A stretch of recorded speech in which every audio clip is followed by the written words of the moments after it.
Right now, you are walking around at the bottom of an ocean. It's not made of water, but of an invisible fluid we call air.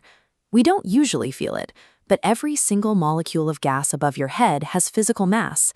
If you take a 1-inch square on the ground and measure all the air stacked straight up to the edge of space, it weighs about 15 pounds. That literal weight pressing down on us is what we call atmospheric pressure.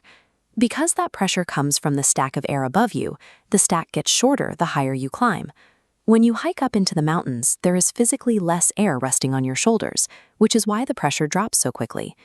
Now, with all that heavy air pressing down, you might wonder why we aren't squeezed flat, or why the air doesn't just bounce back up into space. That vertical tug-of-war is perfectly balanced by Earth's gravity, holding the atmosphere firmly against the ground. But gravity only pulls straight down. When pressure builds up heavily in one location and drops in another right next to it, gravity can't stop the air from equalizing. We feel that heavy air rushing sideways to fill the empty space as wind. This constant shifting of invisible weight to find balance is the underlying driver of all the weather we experience. If wind is just air seeking balance, what creates those heavy high-pressure zones and empty low-pressure zones in the first place? It starts with heat. When the sun heats the ground, the air above it warms up and expands. It becomes lighter and floats away, leaving a low-pressure void behind. On the flip side, cold air chills the molecules, packing tightly so they sink, creating a heavy, high-pressure zone. But Earth is a spinning sphere, and that mechanical rotation physically forces massive currents of air upward or downward, regardless of temperature. Between the uneven heating of the sun and the constant spinning of the globe, the atmosphere is broken into a shifting global patchwork of heavy and light air, setting the stage for extreme weather events. The most extreme example of this heating happens right at the equator. The sun beats down directly all year round, baking the ocean's surface and creating a massive, permanent ring of low pressure. That intense heat acts like an elevator.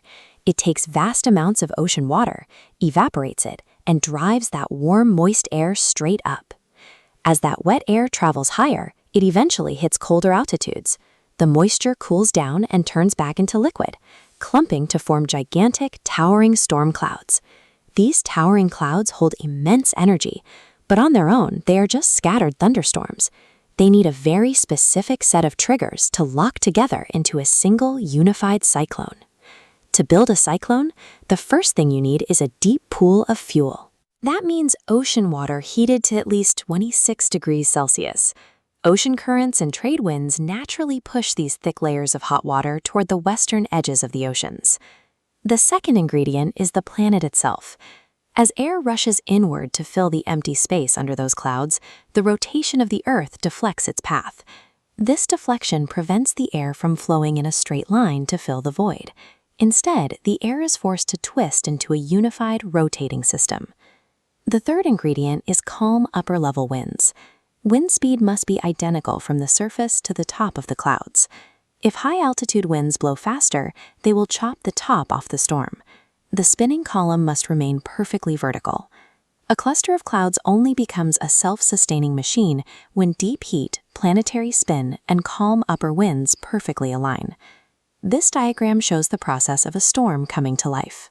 In the center panel, massive evaporation off the warm ocean creates an intensely powerful low-pressure center, with surface winds beginning to form around it. As that water vapor turns into liquid rain, it releases a massive burst of stored energy that warms the surrounding air. This extra heat forces the air to rise even faster, kicking the whole system into overdrive. On the right panel, we see the result. That rapidly rising air creates a vacuum effect, violently sucking in more moist surface air from the surroundings to feed the cycle. This continuous loop of drawing in moisture and releasing heat transforms the storm into a self-driven mechanical engine. This cross-section reveals the towering storm clouds and the spiral of warm air flowing toward the core. At the center, marked I, the intense rotation creates an empty vacuum, pulling cold air down from the top. From space, we see the full scale. A single storm system can stretch over 500 miles across, moving as a unified, rotating unit. Ultimately, a tropical cyclone is Earth's mechanism for venting excess ocean heat to maintain the balance of the invisible weight above us.